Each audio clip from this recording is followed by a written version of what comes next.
The dust tastes of endings. Kale watches the child. Lyra, lick her cracked lips. A gesture of pure instinct that yields nothing but a faint pink smear. Her whimpers lost in the shimmering heat that rises from the baked floor of the great rift. Before them lies the hollowed-out skull of their world-dried waterhole. Its mud-caked basin a mosaic of death. The bones of small creatures that came before them are already bleached white, a stark lesson in the price of failure. He feels the eyes of the 9 others on his back.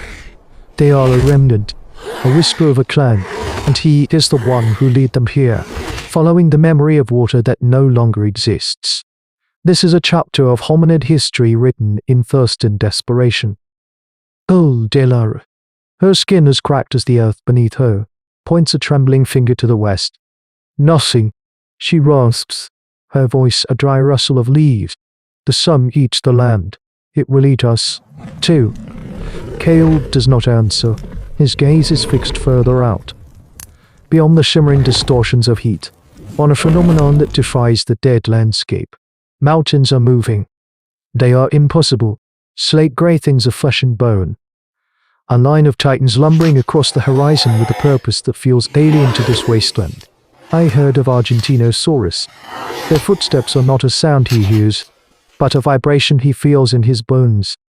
A deep, rhythmic pulse from the heart of this ancient earth. They are not wandering. They are going somewhere.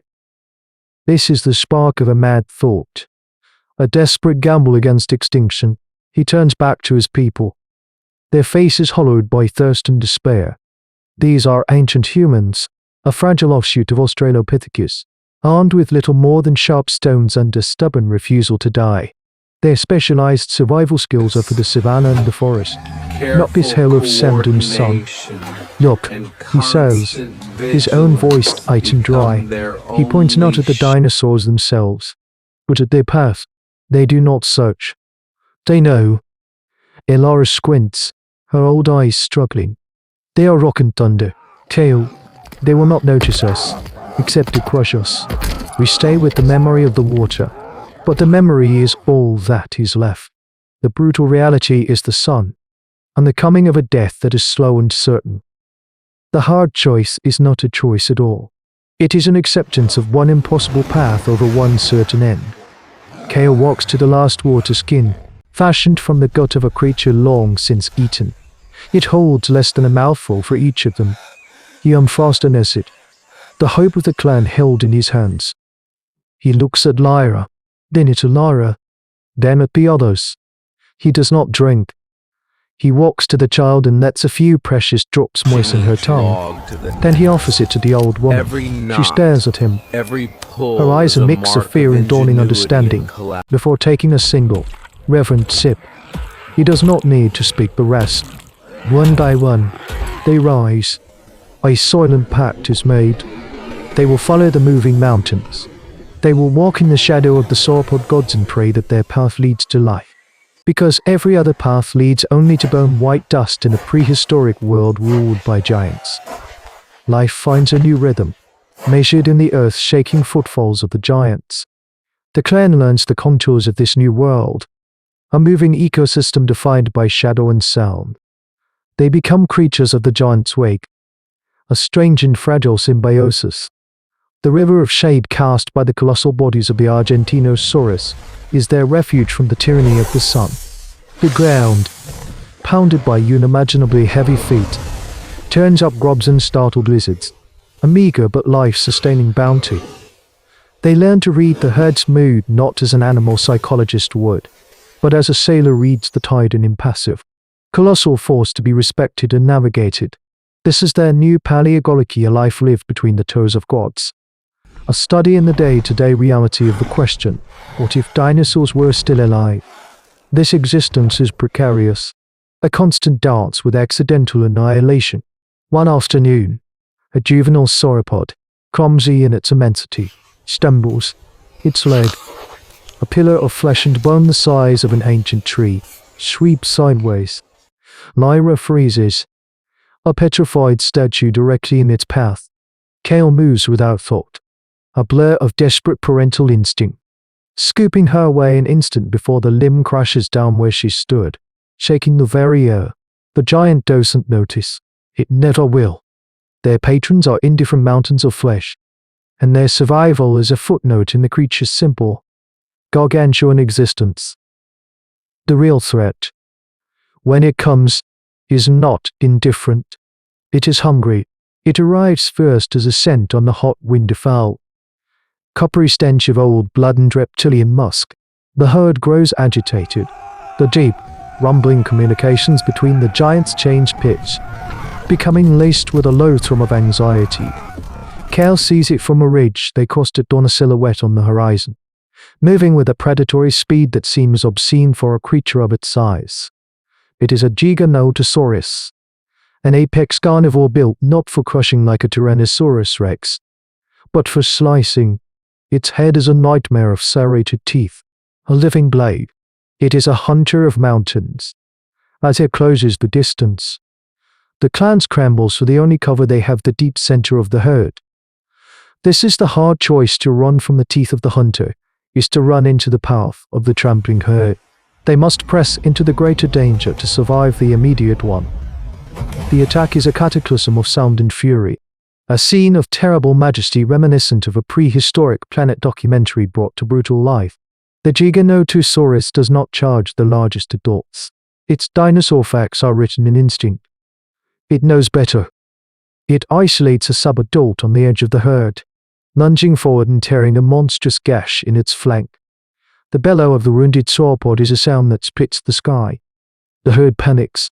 The ground becomes a churning, chaotic sea of thundering legs and swinging tails. Kale shoves his small band into the hollow space beneath the belly of the largest matriarch. A terrifying, claustrophobic cavern of flesh. Dust and terror choke them. Above, the battle rages. They can only huddle and pray as the matriarch shifts, her movements capable of crushing them to paste. This is the blood price of their journey, a lesson in the violent engine of this prehistoric world. They are not merely following guides. They are hiding within the bait. The herd moves on, leaving the scent of blood and the carcass of the Giganotosaurus to lesser scavengers. The attack has left a scar on the clan's psyche, a fresh layer of terror over their chronic exhaustion, but it has also forged a strange, hard resolve. They have faced the teeth of the world's most dangerous dinosaurs and survived. Not through strength, but by hiding behind a greater power. They now press closer to the matriarch, their movements more certain, their understanding of the herd's massive internal geometry more precise. This is the brutal education of prehistoric life. 2 days pass in a haze of heat and dust and the constant, rhythmic tremor of the giant's passage. Cal feels a change before he sees it, a subtle shift in the air, a coolness that has no right to exist in this furnace. The giants sense it too. Their pace quickens, the ground vibrating with a new urgency. Their low, rumbling calls become more frequent, a sound of anticipation that resonates deep in the hominid's chests. They crest a final, shimmering dew, and the world below them breaks. Before them lies not a muddy waterhole, but a vast, impossible basin of life, a great oasis, miles across. Its waters, a placid turquoise, are staring into the searing white of the sky. Groves of prehistoric ferns and cycads, impossibly green, cluster around its shores. It is a sanctuary, a lost world cradled in the arms of the desert. The great migration has reached its end. The Argentinosaurus herd moves towards the water, not with a frantic rush, but with a slow, deliberate certainty of pilgrims arriving at a sacred site. The clan stumbles down the dune after them, their legs weak with a relief so profound it feels like a physical blow. Lyra cries, not from pain, but from the sheer, overwhelming shock of seeing so much water. They fall to their knees at the water's edge, plunging their faces into the cool, clear liquid, drinking with a desperation that is almost violent. As the life-giving water soothes their bodies, Kale watches the herd's matriarch. She stands knee-deep in the oasis. But she is not just drinking. She lowers her impossibly long neck and gently nudges a specific type of thick, ropey vine growing just at the waterline. Her call is a low, resonant hum, and the others in the herd respond. seeking out the same plant. Kale wades closer, his mind racing. He recognizes the vine now, a tree he's seen withered. Dead strands of it for the last 50 miles, almost unpageable.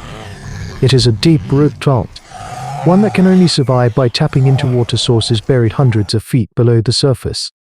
A quiet, earth-shattering understanding dawns on him.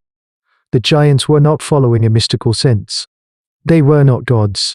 They were following a map, a living map of vegetation, passed down through the herd's collective, ancient memory. This is the truth of their survival.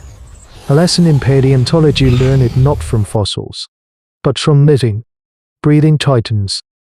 They survived not by conquering this ancient earth, but by learning to read its secret language. He looks at his clan, at Lyra splashing in the shallows, and understands their journey as human ancestors is not to tame the world, but to understand it. That is the only path forward. From the high rim of the oasis, the clan of Australopithecus is a flicker of motion against the monumental stillness of the sauropods. They are a footnote in the epic of this prehistoric world, a fragile experiment in consciousness.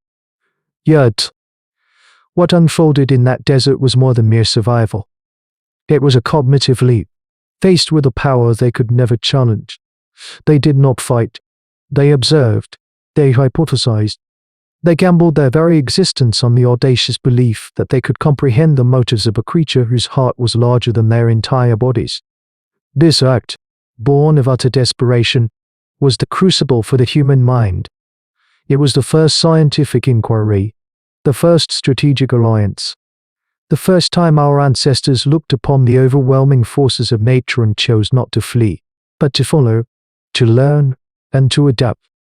The courage of Homo sapiens was not born in the glorious mammoth hunt, but here, in the humbling, terrifying shadow of the gods they could never hope to kill, proving that the greatest to love human evolution was never the sharpened stone, but the mind that saw the pattern in the footsteps of giants.